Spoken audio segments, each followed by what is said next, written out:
You welcome to my YouTube channel Read with MP Singh. Please subscribe the channel and press the bell icon for the next update. Let's start the video. तो friends अपन RBSC की 10th की book के notes पढ़ रहे थे। उसी के क्रम में जो अपन ने लोक देवता टॉपिक ले रखा था, उस बुक में से लोक देवता टॉपिक के अंदर जो अपन ने 4 लोक देवता गोगा जी, पाबू जी, देवनारायण जी और तेजा जी, ठीक है फ्रेंड्स, इनके बारे में जो पहले अपन पढ़ चुके हैं। आज हमारे 5 लोक देवता हैं मलिनाथ जी। पिछले 4 लोक देवताओं के बारे में यदि आपने कोई कारण वीडियो नहीं देख पाए तो वो वीडियो प्ले लिस्ट में जाके आरबीएससी 10th की बुक नाम की प्ले लिस्ट बनी हुई है, वहाँ आप देख सकते हैं, ठीक है फ्रेंड्स।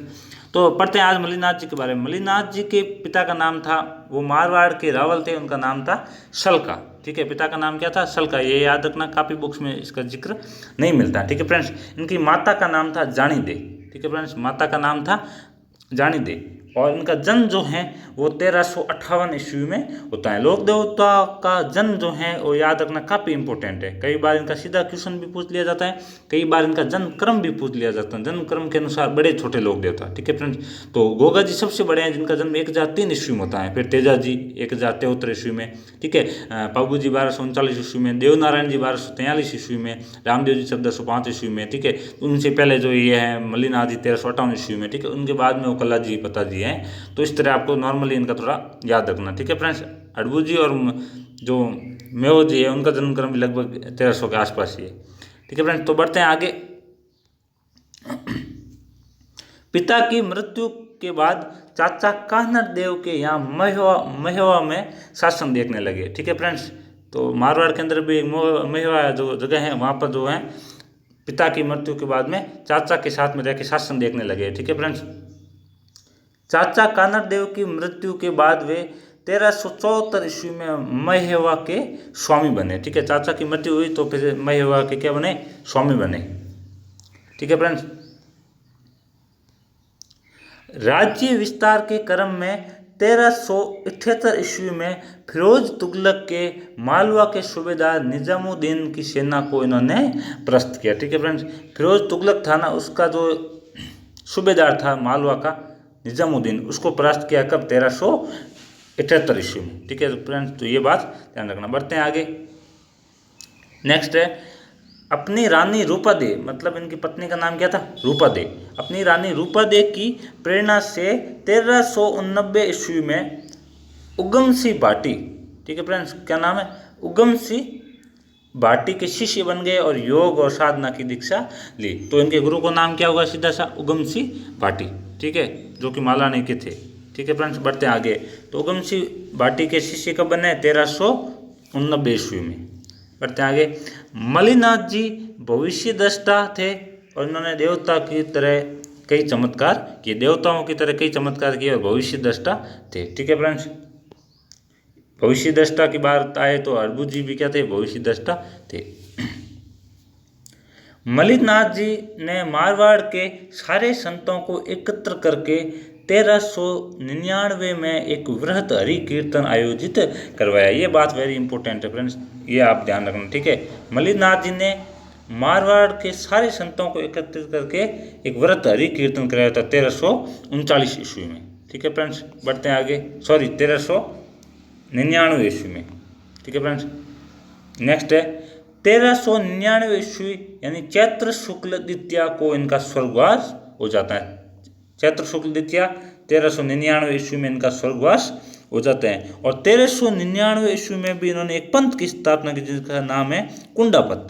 क्या नाम है? कुंडा पंथ। तो कुंडा पंथ की स्थापना भी जो है वो मलिनाथ जी ने की। कब की? 1399 ईस्वी में की।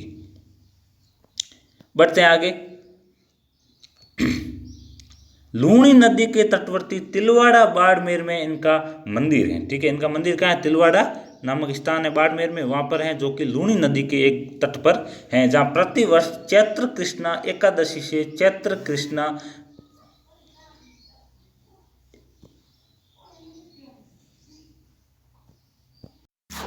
तो तिलवाड़ा बाड़मेर में जो इनका मंदिर है और वहाँ पर चैत्र कृष्णा एकादशी से चैत्र शुक्ल एकादशी तक इनका मेला पड़ता है, ठीक है फ्रेंड्स। तो ये भी पूछा जा सकता है कि इनका मेला कितने दिनों का पड़ता है। तो चैत्र कृष्ण एकादशी से चैत्र शुक्ल एकादशी तक कितना दिन होता है? टोटल 15 दिन, ठीक है फ्रेंड्स। तो 15 दिनों का इनका मेला भरा जाता है। उसी तरह तेजा जी का मेला कितने दिनों का भरा जाता है? 10 दिनों का भरा जाता है। ठीक है, भाद्रपद शुक्ल पंचमी से भाद्रपद शुक्ल पूर्णिमा तक। ठीक है फ्रेंड्स, बढ़ते हैं आगे। जोधपुर के पश्चिमी परगने का नामकरण इन्हीं के नाम पर मालानी किया गया है। ठीक है, ठीक है, मालानी कहाँ पर है? बाड़मेर में, जहाँ पर आज भी इनकी बहुत मान्यता है। ठीक है फ्रेंड्स, यहाँ पर मैं बता दूं आपको, परगने का मतलब होता है एक ऐसा स्थान, ठीक है, ऐसा स्थान, मेन कैपिटल के अलावा राजा महाराजाओं का एक ऐसा स्थान जहाँ पर वो मतलब अपने राज्य की जो देख रेख करने जाते थे तो वहाँ पर रुकते थे, ठहरते थे, उनका सामान सही काफ़ी वहाँ अच्छा था। ठीक है फ्रेंड्स, उसको परगना कहा जाता है। तो जोधपुर राज्य का परगना एक कहाँ पर था? मेन इंपॉर्टेंट जो बाड़मेर जालौर साइड जो देख रेख का कार्य करता था वो था मालानी। ठीक है फ्रेंड्स, मालानी। और यहाँ पर शासन किसका था? यहाँ पर भी जो है बाड़मेर मालानी में भी भाटियों का शासन था। ठीक है फ्रेंड्स, भाटी राजाओं का या सामन शाहों का। ठीक है, इसलिए कहा भी जाता है मालानी किसकी? भाटियों की। ठीक है फ्रेंड्स, तो ये जो शॉर्ट नोट्स थे अपन जो पढ़े आज मलिनाथ जी के बारे में। ठीक है फ्रेंड्स, इसके अलावा एक दो पॉइंट और हैं कि इनकी पत्नी जो रूपादेह हैं उनका मंदिर कहाँ है? तो इनकी पत्नी रूपादेह का मंदिर जो है वो है आपके मालाजाल बाड़मेर में। ठीक है फ्रेंड्स, कौन सा गांव है? मालाजाल गांव, मालाजाल गांव। ठीक है फ्रेंड्स, मालाजाल गांव बाड़मेर में है। वहाँ पर क्या है? इनकी पत्नी का मंदिर है।